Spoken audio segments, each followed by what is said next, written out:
is someone who feels he has nothing to live for, takes a walk into the Yorkshire moors, falls, and then awakes to find himself taken in by this strange community. At first he thinks they might be some military organisation, then he wonders if it's a sinister cult, but ultimately when he finds out who they are and where he is, it changes his life and his perspective forever. He awakes into an environment that looks significantly different to what he remembers.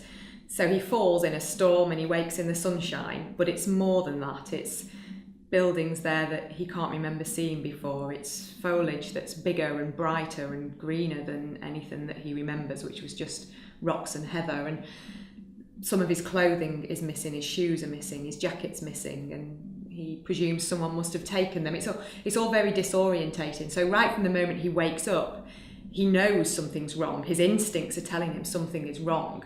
But he's a scientific person, he's a psychologist, he is quite a sceptical character, personality, so he isn't going to believe anything fantastical or magical has happened. He's looking for a rational explanation to this. It's interesting to see how people actually would behave in that situation. You know, you often see science fiction films, time travel films, fantasy films, where the individuals in them just accept what's happening to them, no questions asked. And I always think, surely people wouldn't really do that. I wouldn't do that, and I certainly know a lot of people who wouldn't do that. They'd fight what they were seeing. They would fight their senses in order to find an explanation. And I wanted to write a story about that, about somebody who found themselves somewhere they couldn't possibly be and how long it would take them for that penny to drop. What I have, I suppose, imagined might be one of the outcomes of research at the moment is that we may gain the ability to feel each other's emotions. And the reason why I think that might be possible is in the psychological world, the final stage of human development is regarded to be empathy. It is the hardest level of human development to gain, that ability to put yourself in someone else's shoes and imagine the world from their perspective. Not many of us have the ability to do that. And when we do it in very small doses.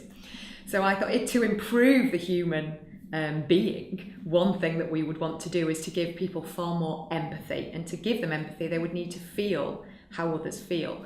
And so I had this idea that once we can track the emotions, which we can already track things like fear and surprise, we know exactly which neurons are firing.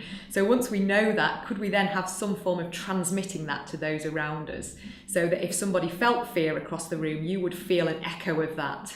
So you would know it wasn't your emotion, but you would feel it like you would smell a smell or hear a sound, and you would know that person is afraid, which would either give you power over them, because that's what you're trying to do to them, or it would give you empathy with them because you want to help them. So that was my, I suppose, core element of how I saw that psychological research sort of unfolding and how that might improve us.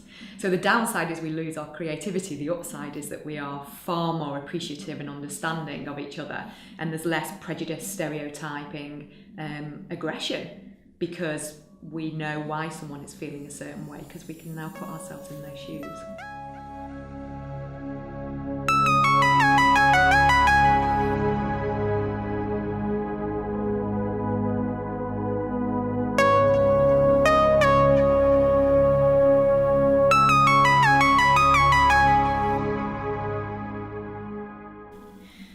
William checked the corridor. It was empty all the way to the exit. They would surely have security out there. What hope did he have if he just made a run for it? These people experimented on human brains, for Christ's sake. They wouldn't just let him walk out.